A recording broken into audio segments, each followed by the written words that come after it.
Salut, c'est Sarah. Ça dit quoi ce matin? Snap, TikTok, Insta, Twitter, j'ai toutes les applications. Je suis addict à mon téléphone. C'est comme une drogue en fait. C'est quand même formidable ces appareils.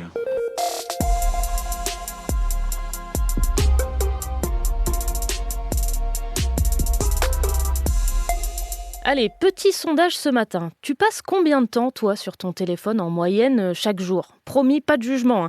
Parce que moi, tiens, je vais regarder tout de suite. Alors, sur les 7 derniers jours, je suis à 3h33 en moyenne par jour. Tiens, c'est un peu moins que la moyenne des mineurs, 4 heures par jour, selon une étude de l'Observatoire de la parentalité et de l'éducation numérique. Et pour ce qui est d'Internet, sans surprise, là où on retrouve les 17 ans et moins, c'est sur les réseaux. Cacou cacou. Et messieurs, dames, sur ce rire amical, c'est le début du pire day.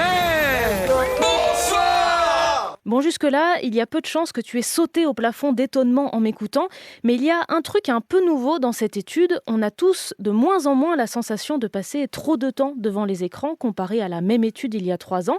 Alicia a 12 ans, elle passe plus de 9 heures par jour sur son téléphone. Elle en a discuté avec mon collègue Valentin Barthévian. Je sais que je passe beaucoup de temps, mais tant que c'est bien en vrai. Et ta vie sans ton téléphone, est-ce que ça serait plus dur? Je tombe en dépression.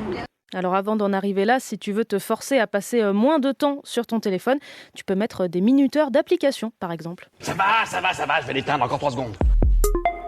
Une grande première aujourd'hui pour Michel Barnier. Nous avons 3 priorités. La première, censurer votre gouvernement. Le Premier ministre fait face donc à sa première motion de censure à l'Assemblée nationale. Elle a été déposée par les députés de gauche, mais cette fois encore, il y a peu de chances qu'elle soit adoptée. Les députés du NFP voteront pour et a priori, ils seront à peu près les seuls. Le Rassemblement national jugera Michel Barnier et son gouvernement sur ses actes. Certains avaient fini par s'y habituer. En moins de 2 ans, Elisabeth Borne avait vu 31 motions de censure déposées contre son gouvernement. Ça fait beaucoup. Une info un peu improbable dont je voulais te parler ce matin, ce sont mes collègues de France Bleu qui l'ont repéré. Les gendarmeries ne payent plus leur loyer alors que leurs locaux appartiennent souvent aux communes. C'est le cas dans l'Yonne où le président d'une communauté de communes n'en revient toujours pas. Je dois vous dire que j'ai été stupéfait parce que c'est la première fois que ça arrive. Enfin, vous imaginez quand même, ils sont locataires, ils nous disent on va plus payer les loyers. On n'a aucune explication. Des élus ont sollicité le ministère de l'Intérieur et en fait la raison est simple, il n'y a plus d'argent dans le budget de l'État dédié aux gendarmeries. Il a été utilisé pour des situations d'urgence comme les violences en Nouvelle-Calédonie. Ces loyers impayés, ça fait des sous en moins pour les communes, 300 000 € pour la ville de Cabestany dans les Pyrénées-Orientales qui est aussi concernée. Ça représente près de la moitié de ce que l'État donne normalement à la commune pour fonctionner. C'est trop. C'est trop. Je te parlais de réseau en début d'épisode, tu y as peut-être vu passer la fameuse liste. Voici la liste des stars potentiellement impliquées dans l'affaire P. Diddy. Léo t'en parlait il y a quelques semaines, le rappeur est accusé d'agression sexuelle par plus de 100 personnes, il a été arrêté. Beyoncé, Jay-Z, Kim Kardashian, Leonardo DiCaprio, Rihanna, autant de stars qui seraient complices d'une manière ou d'une autre de P. Diddy. Ma collègue Armelle Balogog a creusé le sujet.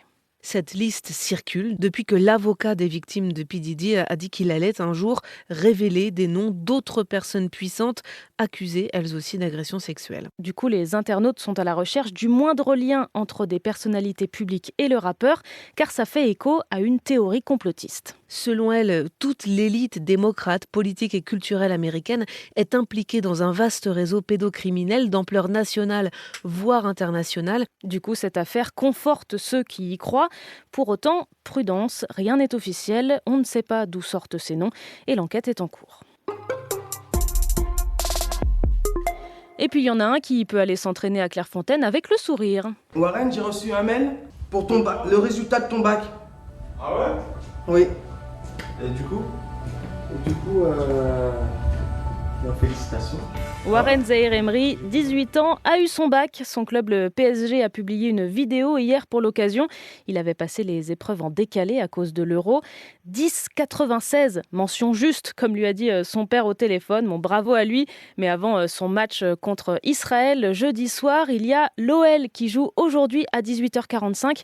Le seul club français en Ligue des champions féminines. Avant de te laisser, j'ai quelqu'un à te présenter ce matin. Une troisième voix dans Ça dit quoi, quand ni Léo Léo ni moi ne serons là, ce sera Jeanne qui sera aux manettes. Salut Jeanne. Salut Sarah. Et tu pourras faire sa connaissance dès demain matin. Moi je te dis à très bientôt. C'était Sarah de France Info. Allez, ciao. Elle est où, Jeanne?